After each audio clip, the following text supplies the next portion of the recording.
Two people walking into the same room. The first person enters and within seconds something shifts.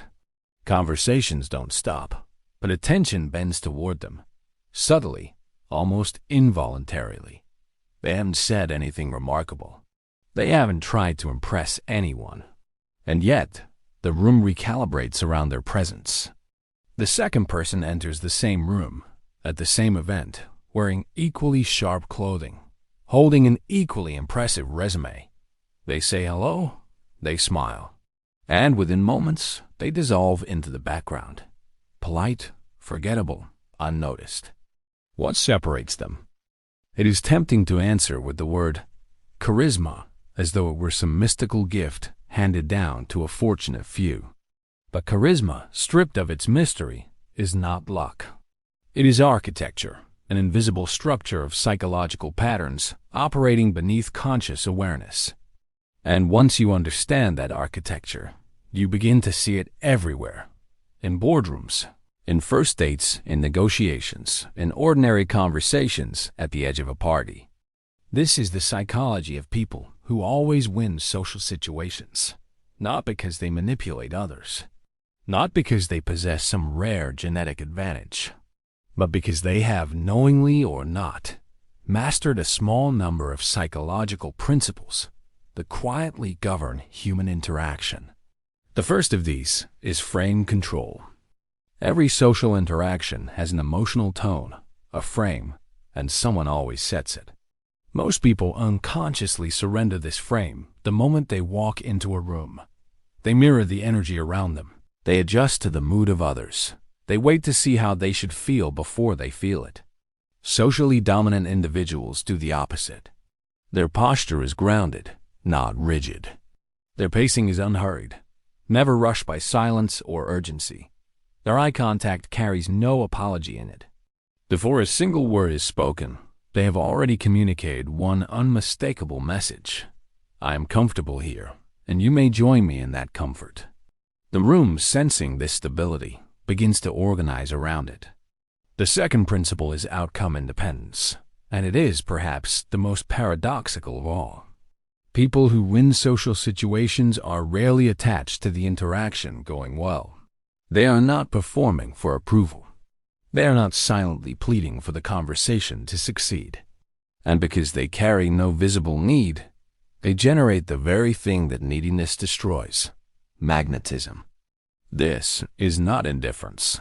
It is a quiet form of psychological abundance, a sense of internal completeness that does not require external validation to function. Ironically, the less a person needs the room to like them, the more the room tends to. The third principle is selective attention. Watch closely, and you will notice that socially dominant individuals do not scatter their energy evenly across every person in a room. They read quickly who is engaged, who matters to the moment, who deserves depth versus who deserves a passing courtesy, and they allocate their attention accordingly. This isn't coldness. It's precision. While others exhaust themselves trying to be liked by everyone, these individuals invest fully in a few meaningful exchanges, and that focused presence is felt as magnetic rather than dismissive. Frame control. Outcome independence. Selective attention. Three invisible forces operating simultaneously beneath the surface of every effortless social winner you have ever admired. But here is the question that matters most. Are these traits fixed, inherited, unteachable? Or are they skills, built deliberately through understanding and repetition? The answer will surprise you, and it changes everything about how you walk into the next room you enter. Here is the myth that must die first. The idea that some people are simply born magnetic, while the rest of us are permanently cast as background characters in other people's stories. It is a comforting myth in its own strange way, because if social dominance is genetic, then no one has to do the uncomfortable work of changing. But it is false. What you witnessed in part 1 was never a personality type. It was a skill stack, a sequence of learned responses so deeply practiced they now appear instinctive. The way a pianist's fingers move without conscious thought after 10,000 hours at the keys.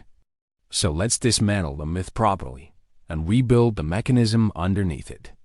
At the foundation of every socially dominant individual is not a technique, but an identity. Tactics, the perfect opening line, the confident handshake, the well-timed joke, collapse under pressure if the person using them does not, at some core level, believe they belong in the room. This is the difference between performing confidence and possessing it. Self-concept precedes behavior. A person who has quietly decided, I am someone whose presence adds value, will act from that belief automatically without needing to remember a single script. Change the identity, and the behavior follows without effort. But identity alone is not enough, because rooms will test it. This brings us to the second mechanism, emotional regulation under social pressure. Every person who seems to win social situations has, at some point, been embarrassed, ignored, contradicted, or rejected in public. The difference is not that they avoided these moments, it's that they metabolized them differently. Where most people's nervous systems spike into visible anxiety at the first sign of social friction, these individuals have trained themselves to stay regulated. Breath steady, voice unshaken, expression unclenched. This composure is not indifference to the moment. It is mastery over their own physiology in the middle of it. And here is the deeper truth. The room does not remember the awkward silence. It remembers who stayed calm inside it. Composure, more than charm, is what people unconsciously code as authority. The third mechanism explains why this all begins to feel effortless over time. Pattern recognition through repetition. Every socially skilled person you admire has quietly logged thousands of small interactions, reading tone, timing, hesitation, and energy until their brain builds an intuitive map of how rooms behave.